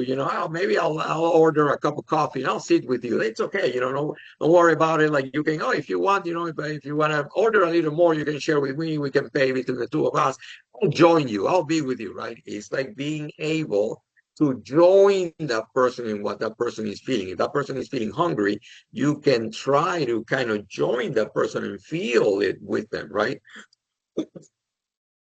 The next one is letting people own their own experience. So when someone comes to you and says that they're going through something tough, a lot of times people, to make those people feel better, they tell them that what's happening to them is really not that bad. So, hey, what's going on? Well, my grandmother passed away. Oh, but how old was your grandmother? Well, she was 70. Oh, 70. Oh my gosh, she lived a very long life. So don't worry, don't be sad. You shouldn't be sad. You should be happy. Let's go celebrate. I have a bottle of vodka at home. Let's go have a drink. It's like, no, the person is sad because their grandmother died. Let them be sad. It's okay to be sad. So, oh, I'm so sorry to hear that.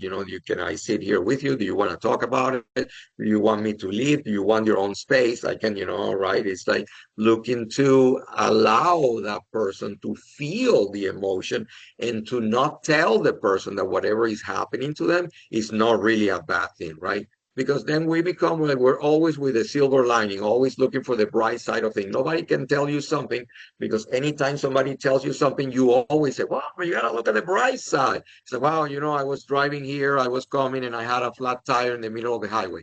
What? One flat tire? Well, look at the bright side. Only one, and your car has four tires. So only 25% of your tire was flat. The other 75 was fine. So 75% of the tires in your car were good. It's like we have to stop that and just take it. When somebody tells you they're going through something, say, I'm so sorry. Yeah, let me know if I can support you in any way.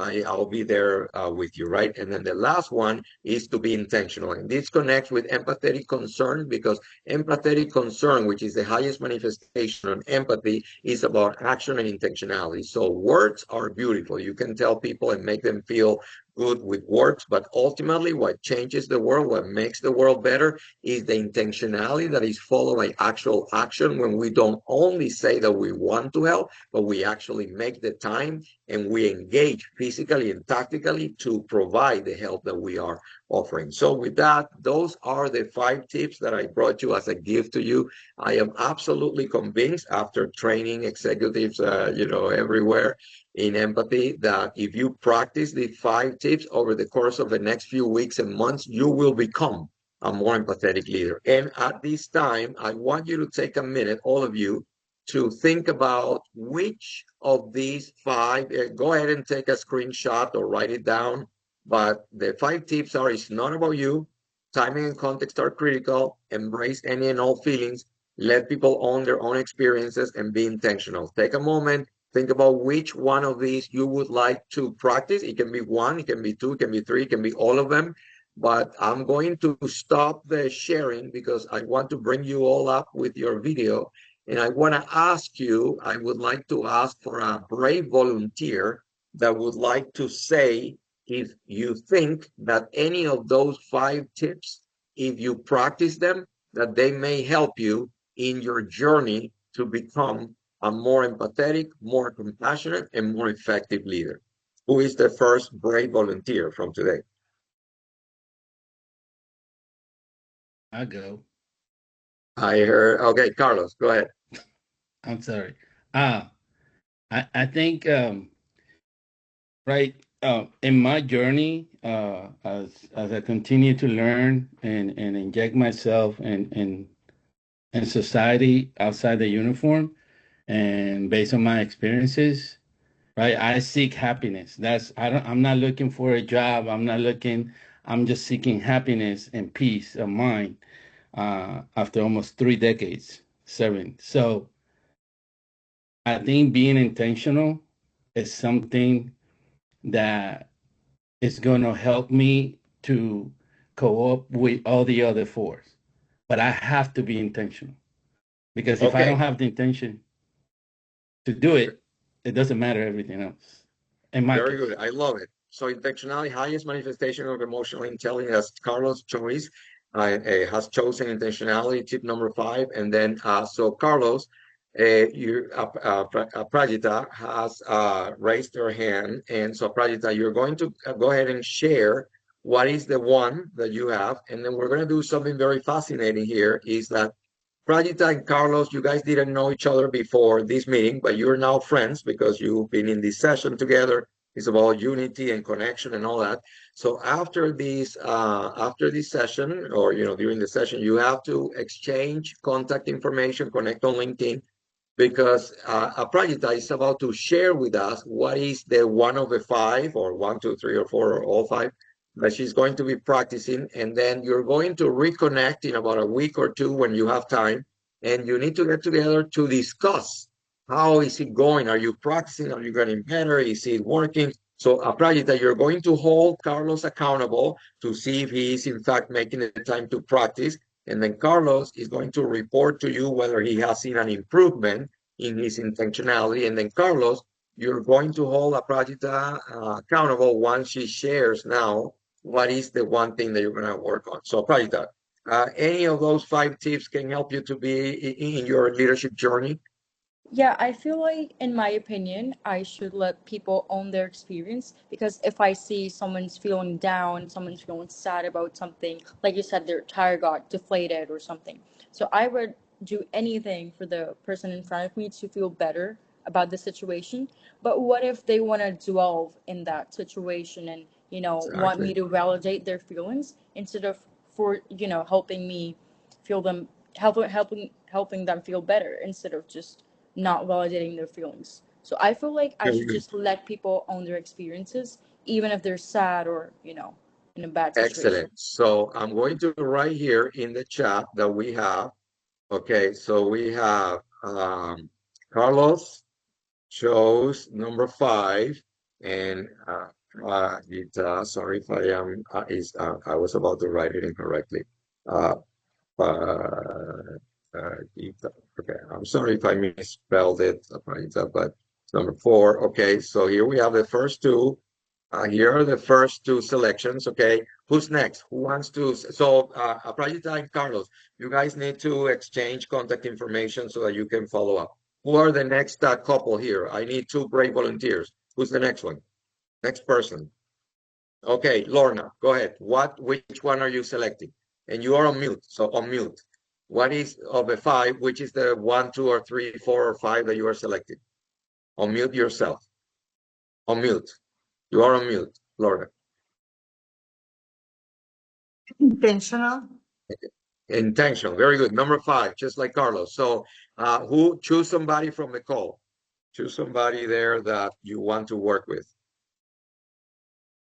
Who would you like to work with? Katie? Katie. Okay, Katie, you've been chosen today. What is the number that you are Chosen. selecting for today? I'm going to choose embracing any and all feelings. I don't have to And make that's everybody number feel good. I just 3. need to listen. We have Yeah. the second couple is Lorna and Katie. So Lorna has chosen number 5. I mean number what was it, number 5? Oh yeah, number 5. Sorry. And then Katie, you chose number 3, right? Embracing all feelings. So you need to quickly in the few minutes that we have left, exchange contact information, Lorna and Katie, so you can reconnect in a week or two, so that you can follow up and hold each other accountable. Are you practicing your thing? What are you doing to become, more, to embrace all your feelings and all that? Okay. All right. Next couple. Who's the next volunteer? Next volunteer. Okay, Giovanna, go ahead. You're on mute. Go ahead, Giovanna. You're on mute. Which of the 5 are you selecting?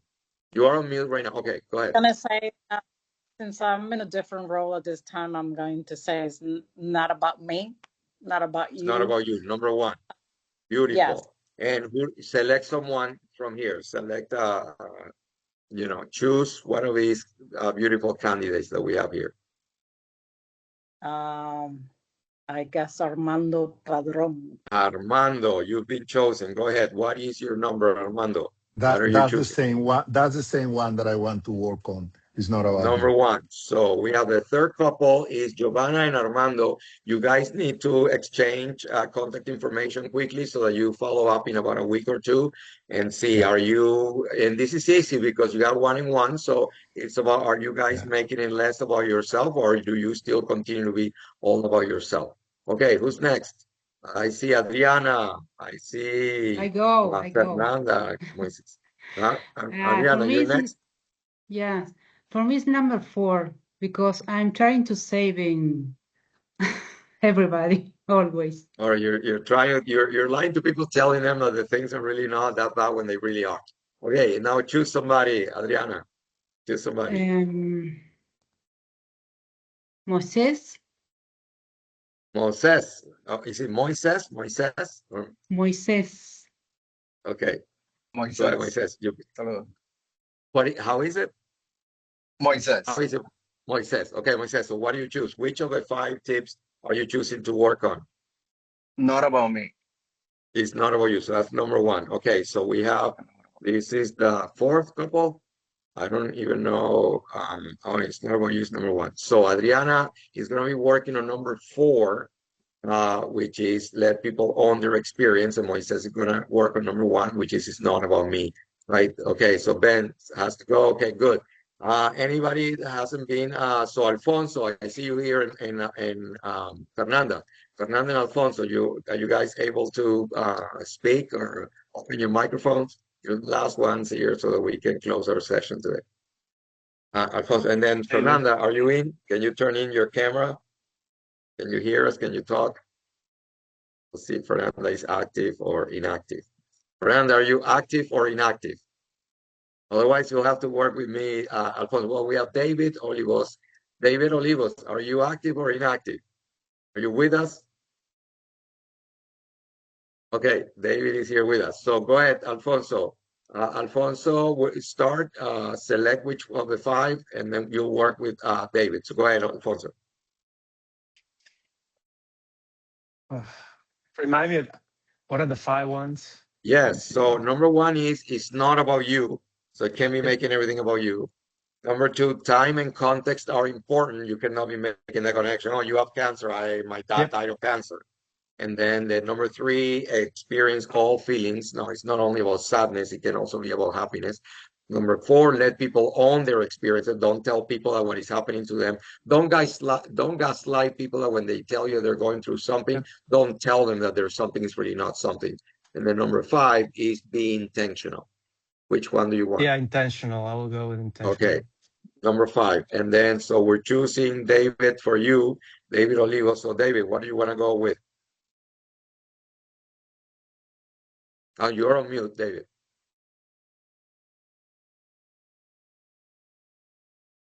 I said number four.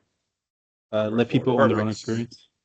Let people own their own experience. So we have put you guys in groups here, follow up with now this is up to you. I won't be policing you. So you have to make sure you connect with the person you were assigned to, follow up and make a remote call there and follow up on that, right? So we've gotten to the end of the session and I want to take, we'll do two things quickly. We have 5 minutes left. One is anybody that would like to share anything about our 2 hours, something that you learned, if you like it, didn't like it, agree, disagree, this was useful, this was a waste of time, anything that you'd like to share, and then I'll close us up for today. So who would like us to wrap up with a few closing comments before we go? I'll go, Nando. I always appreciate the quality of the reflections that you make us do, right? And it's also very enjoyable to connect with other people out of our circle. So thank you for putting this together, and hopefully we can keep going with new encounters. Thank you. Thanks. So how many people did you get to meet today, Armando? Do you have some new connections? You're on mute. You're on mute. Yes, yeah. I talked to 4 different people today, so 4 it was different people. very Awesome. nice. Yeah. Hopefully you can follow up and connect with them on LinkedIn or okay. Anybody I else? will. Any closing comments before we go? Anybody would like to share anything? I want to say thank you. I think it was very eye-opening. I thought I knew emotional intelligence. I had learned this many years ago, but this is a different perspective, and I think it's more from our Latin roots. So I think I feel like a better grasp of what leadership with emotional intelligence is. So thank you.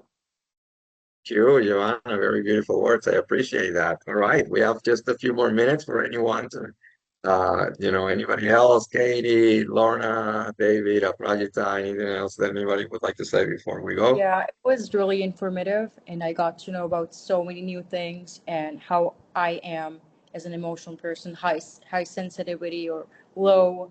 It was a new thing for me overall. I'm so grateful to Beautiful. be. Thank you. I'm so glad that you learned something there new today. Katie, anything else before we go? Last words of wisdom. I think it was great just to connect with everybody and the engagement that you had everybody bring together. I really appreciated the different perspectives. Did you get to meet anybody new today?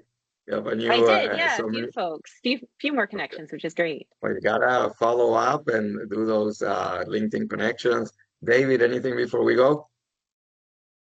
Now, this is great. I think I'm always looking for avenues of like learning more and just evolving. Definitely going to use some of these, especially at home. I think number 4 is why I picked it. So at least for my wife. So see if maybe get a work on the personal part too. I will appreciate it. You know that, so I once worked in the school district here where I live, and gave a training on emotional intelligence. And then the director of learning sends me an email and says, "Hey, Luis, I want to congratulate you and thank you because it was a great session and everything." And the person who appreciated most was my wife. Because my wife was not in the session, but she told me that I have been, over the past few weeks, I've been more, compassionate, more empathetic, and a better person. So with that, it is my belief after studying and working with emotional intelligence and human-centered leadership for over a decade and having a passion for this, I am convinced that these discussions that we have today, if you practice these, you will become a more compassionate, more empathetic, and a more emotionally intelligent person and leader, and you will be more effective. And I want to thank you very much for investing this time in yourself. Everybody's busy. We're all super busy, but 2 hours that you found a way to get these 2 hours, and it's a gift to yourself. And then from now, let's reflect on all these things. And I close with one of my favorite phrases, which is you can be emotional or you can be intelligent, but the real power and the real opportunity is to be emotionally intelligent. Thank you very much, everybody. Have a great rest of your day. Let's be in contact. Thank you for the time, and I hope you apply the content that we discussed. Bye, everybody. Thank you.